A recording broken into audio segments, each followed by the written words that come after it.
আপনি গর্ভবতী হলে আপনার গর্ভের সন্তানকে রক্ষা করার জন্য আপনার অবশ্যই সতর্ক থাকতে হয়।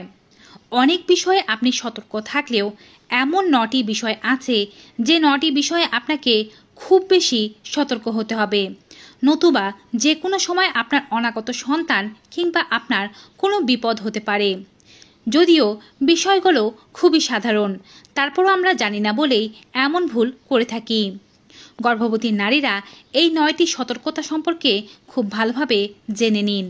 Hello মামিস, daddy's and all my lovely viewers, সকলের কাছে অনুরোধ থাকবে আপনারা যারা আজকে এই চ্যানেলে নতুন তারা অবশ্যই মা ও শিশু স্বাস্থ্য বিষয়ক এমনই উপকারী ভিডিওগুলো পেতে চ্যানেলটি সাবস্ক্রাইব করে পাশে থাকা বেল আইকনটি ক্লিক করে অল নোটিফিকেশনে ক্লিক করে দেবেন।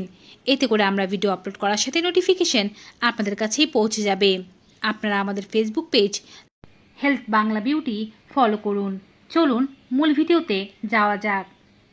প্রথম সতর্কতা হচ্ছে গর্ভাবস্থায় আপনি কি করছেন।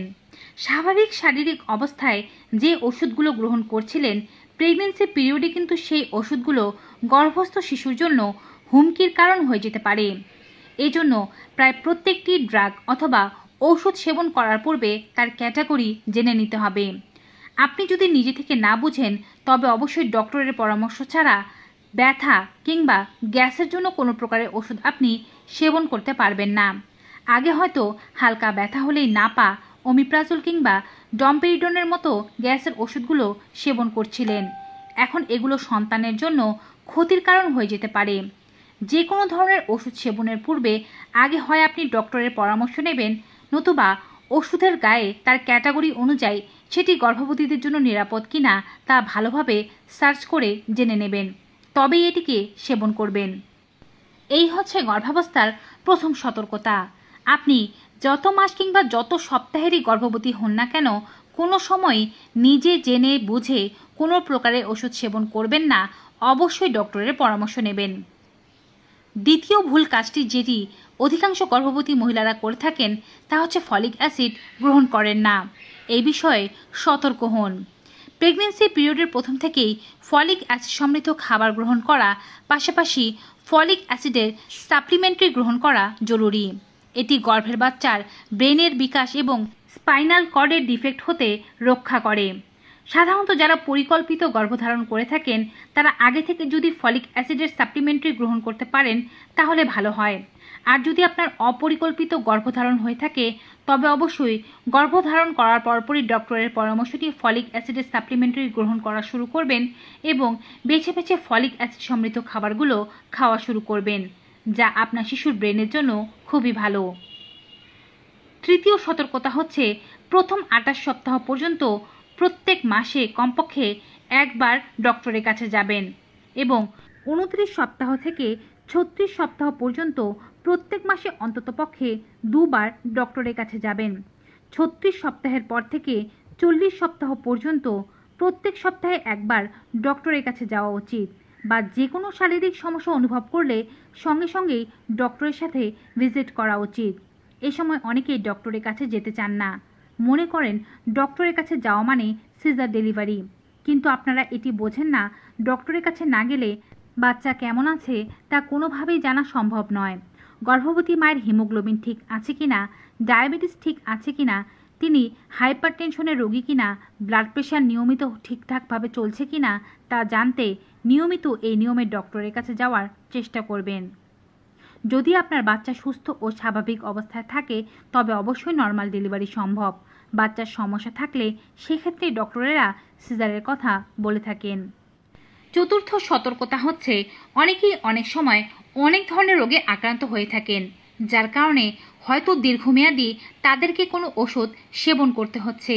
যেমন আপনি থাইরয়েডে আক্রান্ত হয়ে থাকতে পারেন এবং তার জন্য আপনার ওষুধ সেবন করার প্রয়োজন পড়তে পারে। দীর্ঘদিন ধরে কোনো রোগে আক্রান্ত হয়ে থাকলে এবং তার জন্য কোনো ওষুধ সেবন করে থাকলে অবশ্যই আপনি প্রেগন্যান্সি অবস্থায় ডক্টরকে এই ব্যাপারটি জানিয়ে দেবেন। তার জন্য পূর্বে থেকে কোনো ব্যবস্থা গ্রহণ করতে হবে কিনা তার ডক্টর বুঝে নেবেন। পঞ্চম সতর্কতা হচ্ছে এই সময় আপনাকে মানসিক চাপ মুক্ত থাকতে হবে। অধিক প্রেশার, টেনশন নেওয়া, কান্নাকাটি করা এগুলো করা যাবে না। যদি আপনার অ্যালকোহল পানের অভ্যাস থাকে তা অবশ্যই ত্যাগ করতে হবে। ধূমপানের অভ্যেস থাকলে তাও ত্যাগ করে ফেলতে হবে। যদি এমনটা হয় যে আপনি অধিক পরিমাণে চা ও কফির প্রতি আসক্ত, তবে তার পরিমাণকে অনেকটাই কমিয়ে আনতে হবে। অধিক পরিমাণে চা ও কফি পান করা কম ওজনের শিশু জন্ম হওয়ার একটি অন্যতম কারণ হিসেবে বিবেচিত। ষষ্ঠ সতর্কতা হচ্ছে, প্রেগনেন্সি পিরিয়ডে আপনাকে অবশ্যই এক্স-রের ব্যাপারে সতর্ক থাকতে হবে। গর্ভবতী নারীরা এক্স-রে রশ্মি থেকে দূরে থাকবেন। যদি আপনি অল্প কিছু দিনের গর্ভবতী হয়ে থাকেন, তবে কিন্তু কেউ বুঝতে পারবে না যে আপনার পেটে সন্তান আছে। কোনো শারীরিক অবস্থার কারণে বা অসুবিধার কারণে হঠাৎ করে যদি আপনাকে এক্স-রে করতে বলা হয়, তবে নিজে জেনে বুঝে গিয়ে এক্স-রে করিয়ে আসবেন না। এক্স-রে করানোর পূর্বে ডক্টরকে জানান যে আপনি প্রেগনেন্ট, কেননা এক্স-রেতে যে রশ্মি ব্যবহার করা হয় তা গর্ভে শিশুর জন্মগত ত্রুটির কারণ হতে পারে। সপ্তম সতর্কতা, গর্ভে যখন সন্তান আসে তখন প্রথম কিছু মাসের মধ্যে কারো কারো অ্যাবর্শন হয়ে যায়। আপনার যদি আগে অ্যাবর্শন হয়ে গিয়ে থাকে, এমআর কিংবা ডিএনসি করানো হয়ে থাকে, তবে অবশ্যই আপনি এই ব্যাপারটি ডক্টরকে আগে থেকে জানিয়ে রাখবেন। কিংবা যদি এমন হয়ে থাকে আপনার আগে কোনো সন্তান জন্ম হয়েছিল কিন্তু মৃত সন্তান জন্ম হয়েছিল, বা সন্তান জন্মের পরে কোনো কারণে তার মৃত্যুবরণ হয়েছে, সেগুলো ডক্টরকে জানানো উচিত। এবং ঠিক কী কারণে সন্তানের মৃত্যু হয়েছে তাও ডক্টরকে ভালোভাবে জানিয়ে দিতে হবে। এতে করে আপনার পরবর্তী সন্তান সুস্থ থাকবে। অষ্টম সতর্কতা হচ্ছে, শিশু নড়াচড়া বন্ধ করে দিচ্ছে কিনা সেদিকে খেয়াল রাখা। গর্ভের ভেতরে মোটামুটিভাবে 20 থেকে 24 সপ্তাহের মধ্যে শিশু প্রথম নড়াচড়া শুরু করে। এরপর আস্তে আস্তে করে শিশু নড়তেই থাকে। 28 সপ্তাহের পর থেকে শিশু প্রচুর নড়তে শুরু করে। দৈনিক শিশু 10 থেকে 12 বার নড়ছে কিনা তা গোনা উচিত। 28 থেকে 36 সপ্তাহ পর্যন্ত রেগুলার শিশু 10 বার বা তার চেয়েও বেশি পরিমাণে নড়বে। 36 সপ্তাহের পর থেকে শিশুর নড়াচড়ার পরিমাণ একটু কমিয়ে দেয়, তাই বলে 10 বারের কম নড়বে না। প্রতিদিন নিয়ম করে বাচ্চা নড়াচড়া গোনার চেষ্টা করুন। যদি খেয়াল করেন যে বাচ্চা নড়াচড়া ধীরে ধীরে কমে যাচ্ছে বা 24 ঘন্টার মধ্যে বাচ্চা একবারও নড়েনি, তবে দেরি না করে যত দ্রুত সম্ভব ডক্টরের কাছে যাওয়া উচিত। এবারে নবম ও সর্বশেষ সতর্কতা, গর্ভের ভেতরে বাচ্চা কেমন আছে তা জানার অন্যতম মাধ্যম হচ্ছে আল্ট্রাসাউন্ড। এর জন্য গর্ভাবস্থা জুড়ে 3 থেকে 4টি আল্ট্রাসাউন্ড করানোর দরকার পড়ে। তবে যদি আপনি কোনো প্রকারের অসুস্থ হয়ে থাকেন বা বাচ্চার অবস্থান জানার জন্য বারবার আল্ট্রাসাউন্ড করা যেতে পারে। অনেকের মনে প্রশ্ন থাকে, আল্ট্রাসাউন্ড করলে বাচ্চার কোনো ক্ষতি হয় কি না?